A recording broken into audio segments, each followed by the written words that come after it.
Hi, I'm Jim Morris, and I'm the president of the Pixar Animation Studios. We're constantly trying to find ways to use AI, and I imagine we'll be doing more and more of that as we go. AI is another tool. It just makes your job easier. Everyone's worried, but I don't think it's ever going to completely replace people.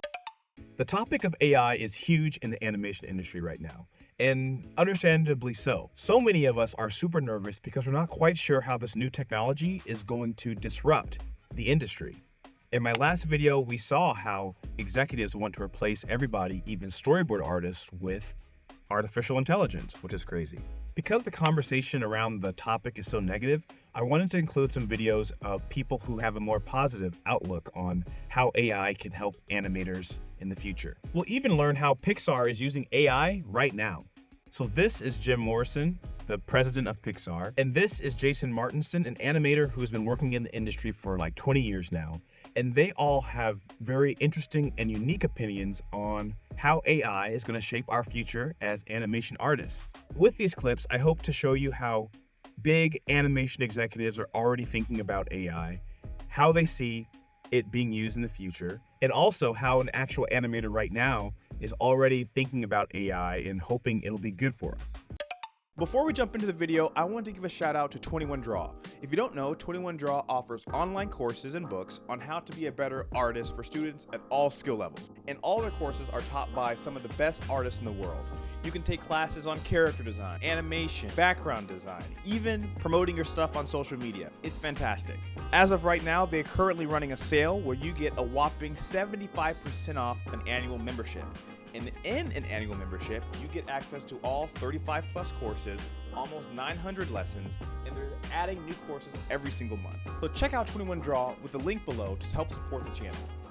So this past summer, I sat down with Jason Martinson to discuss a bunch of stuff. And of course, the topic of AI came up. And this is his interesting take on it.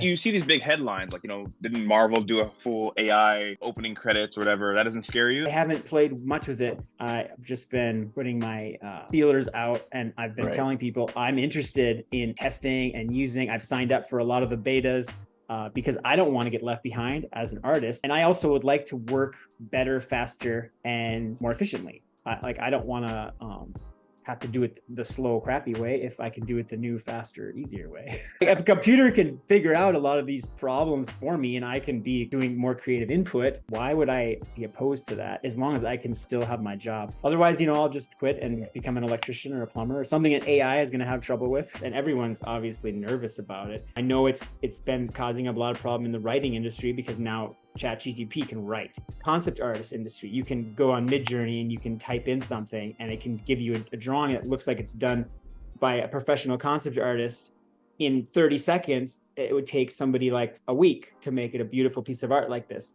But it's not usually as specific as what the artist would do. It's a little bit more abstract. At the moment, maybe it will be able to be more specific and you'll be able to just talk to it like, no, can we move the balloon to the left and can it be a little more purple? And then you'll want to hire concept artists that can communicate with AI, because a concept artist is going to give you a better piece of AI art than you will. They'll just be able to do more and faster and cheaper. So you'll hire a guy and be like, hey, can I get 20 pieces of art in a week instead of one?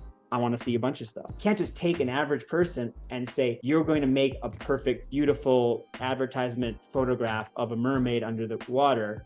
They'll just describe it and it'll be very generic. It won't it won't have, the character composed in the right way, or the lighting won't be as nice. But a photographer would be doing all these things, thinking about all these things, thus describe these things to the artist. So I think the same will happen to animation as the tools get more powerful and you can start describing things.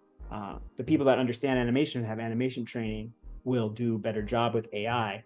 And what that hopefully means is when you have content, you're going to be able to see more content at higher quality. So you'll start to be able to see maybe straight to TV shows that look as good as Spider-Verse. But instead of spending $300 million with 300 people over a 3-year period, it could be done with less people in less time. There will probably be some job loss, but the best people will still be employed. And those people will be the ones that do the best work. So the people will want to keep those people around. That's my optimistic predictions view on the AI.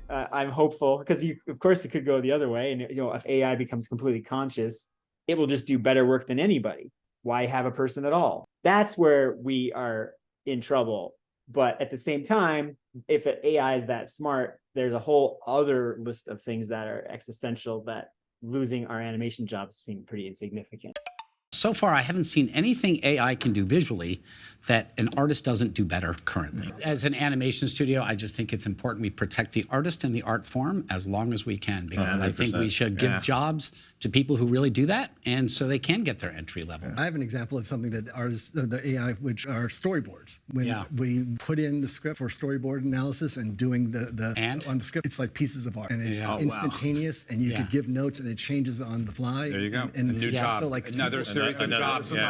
Right, but you're still reacting to it, right? So you are using it as a base, and then you still have artists and professionals who are then taking that and then figuring out how to work with it. But not the artists themselves. That we Fewer, right? Fewer artists, and fewer people looking at it. That's really, you have to say, that's what I think the biggest concern is that this business will exist with fewer people doing it. This is Jim Morrison from Pixar talking about how Pixar uses AI already and where he hopes they'll use it in the future. Once again, he's pro-artist. Technology is a huge part of our tradition. We're constantly trying to find ways to use AI to help us with tasks, more menial tasks and so forth. For example, one thing, it's very expensive to render things, but we try to render things and see them during the course of production. So, for example, one thing we're doing is we're sometimes rendering on 4s or 6s and using AI to do in-betweens, knowing that they'll be imperfect compared to what our final animation will be.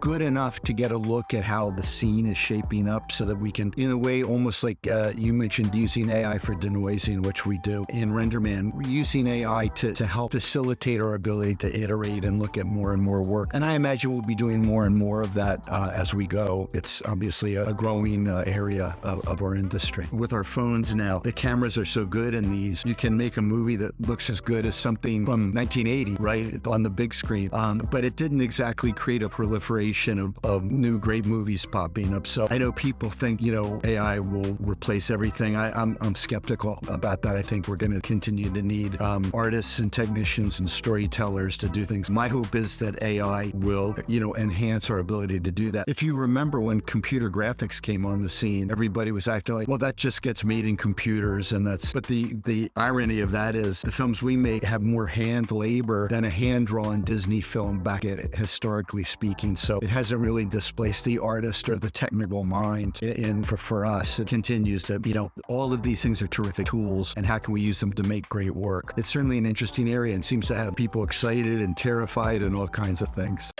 So there you have it. Those are 3 different perspectives on how AI might be a positive thing for the animation industry. With the Pixar president, we saw that he does not think it will replace humans. Jason, the animator, also thinks it won't replace humans. And president of Cartoon Network is like, yo, we got to keep humans involved in the process, which is really refreshing to hear in the current climate we live in. So let me know what you think. Will it be a good thing? Will it be a bad thing? Will we all be replaced by AI robots? Or will we be using the robots to help us work faster and better? Let me know. And I'll see you guys in the next video.